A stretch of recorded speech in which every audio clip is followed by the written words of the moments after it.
Price Lord brothers and sisters, கர்த்தருக்கு ஸ்தோத்திரம். இன்றைய நாளின் இந்த வார்த்தையை உங்களோடு பகிர்ந்து கொள்வதற்காக நான் மகிழ்ச்சி அடைகிறேன். இதன் மூலம் தேவநாமம் மகிமைப்படுவதாக. தேவன் நமக்கு தந்திருக்கும் இன்றைய நாளின் இந்த வார்த்தையை ரூத் புஸ்தகம் 3வது அதிகாரம் 11வது வசனம்.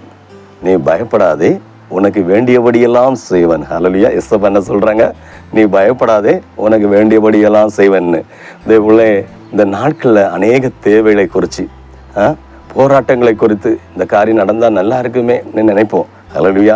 அநேகருடைய வாழ்க்கையில் தேவைகள் பெரியதாக இருக்குது. ஆனால் ஆண்டவர் சொல்கிறாரு, நீ பயப்படாதேன்னு சொல்கிறாரு. நீங்கள் எப்படி பயப்படாமல் இருக்க முடியும் பிரதர்னு தான் கேட்பீங்க, அப்படி தானே?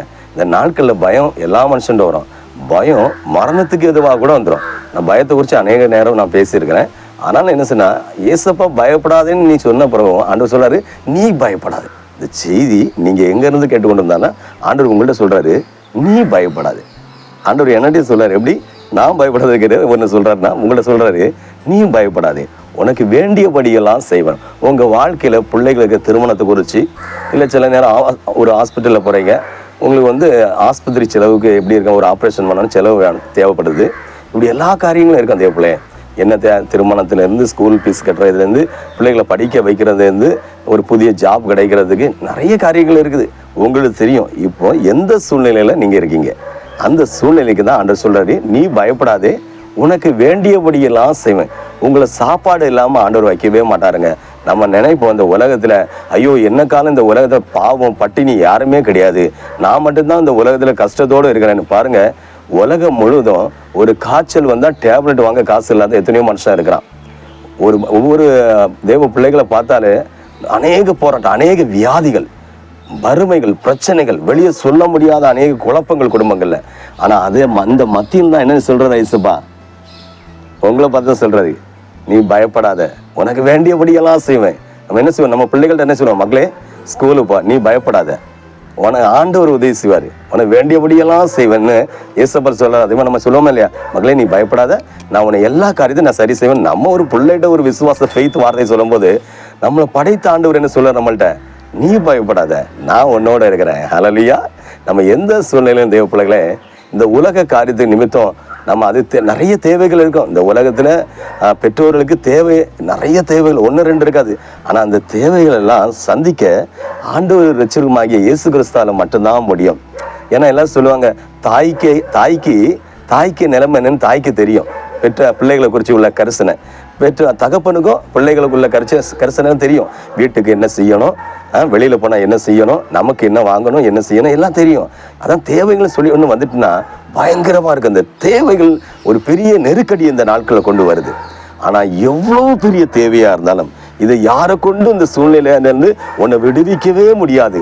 உன் தேவைகள் பெரிதாக இருக்குது. நீ எங்கே போனாலும் உனக்கு விடுதலை இல்லைன்னு இந்த உலகத்தில் யாராக இருந்தாலும் இந்த செய்தி கேட்டுக்கணும். உங்களை சொன்னாலும் ஏசப்பா நான் இருக்கிறேன்னு சொல்கிறது எப்படிங்களே, அவர் சொல்கிறதுனா அவர் 24 மணி நேரமும் நம்ம கூட இந்த உலகத்தில் எந்த மனுஷனாலும் இருக்க முடியாது.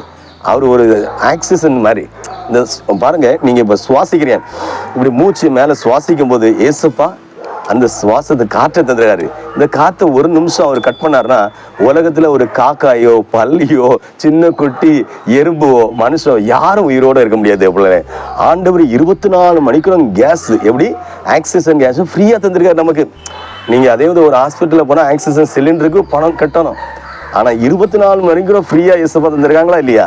அதுக்கு ஆண்டவர் காலையில் எந்திரிச்சோன்னு என்ன செய்யணும், நன்றி சொல்லணும். ஹல்லேலூயா. நீங்கள் நன்றி சொல்கிறீங்களா? நன்றி, இனியிலேருந்து நன்றி சொல்லுங்க. ஹல்லேலூயா. அதுவும் இன்னொன்று புரிஞ்சுடுங்க, பிள்ளைகள் பெற்றோருக்கு நன்றி சொல்லணும். பெற்றோர்களும் பிள்ளைகள் ஒரு நல்லது செஞ்சால் நம்ம நல்ல ஒரு என்கரேஜ் பண்ணணும். மக்களே நீ நல்லா பண்ணிடா, எதை விட்டுட்டு நீ இதோட அப்படி பண்ணியிருக்கலாமே இப்படி பண்ணிருக்கலாம் ஆலோசனை கொடுக்கறது, இது ஒவ்வொரு ஆலோசனை அதெல்லாம் தேவை. பிள்ளைக்கு நிலைமை தெரிஞ்சு பெற்றோர்கள் நடக்கணும். அதிகாரம் ரூத் புஸ்தகம் 1ஆம் அதிகாரம் 11வது வசனம். ஹல்லேலூயா.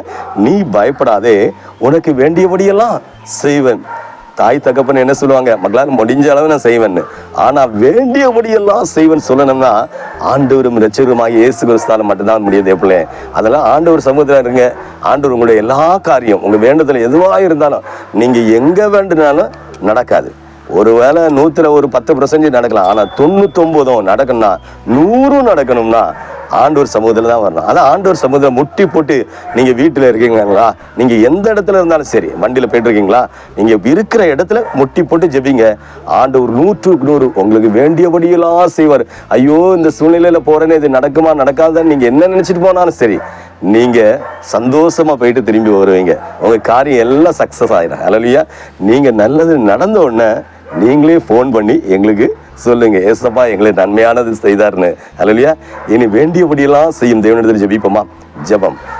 பரிசுத்த தகப்பனே, எங்கள் பரலோக ராஜ்யாவே, நீ பயப்படாதே, உனக்கு வேண்டியபடியெல்லாம் செய்வேன்னு சொன்னீங்கப்பா. இந்த நாளில் வேண்டியபடியெல்லாம் செய்கிற தகப்பன் இந்த செய்தியை கேட்டு பார்த்து கொண்டிருக்கிற தேவ பிள்ளைகள் வாழ்க்கையில் என்னென்ன தேவையின் மத்தியில் இந்த செய்தியை கேட்டு பார்த்து கொண்டு இருக்காங்களோ அவங்களுக்கு வேண்டியபடியெல்லாம் செய்து நீர் ஆசீர்வதித்து உயர்த்தி மேன்மைப்படுத்தி வழி நடத்தி ஆண்டவர் அற்புதங்களை செய்து அதிசயங்களை செய்து ஆண்டவரே இந்த பிள்ளைகளுக்கு வாழ்க்கையில ஒரு புது மறுமலர்ச்சி உண்டாக்கி ஆண்டவரை ஆசீர்வதிப்பீராக என்று மீட்பர் இயேசுவின் நாமத்தில் ஜெபிக்கிறேன் ஜீவனுள்ள பிதாவே. ஆமேன், ஆமேன், ஆமேன். அல்லேலூயா, அல்லேலூயா.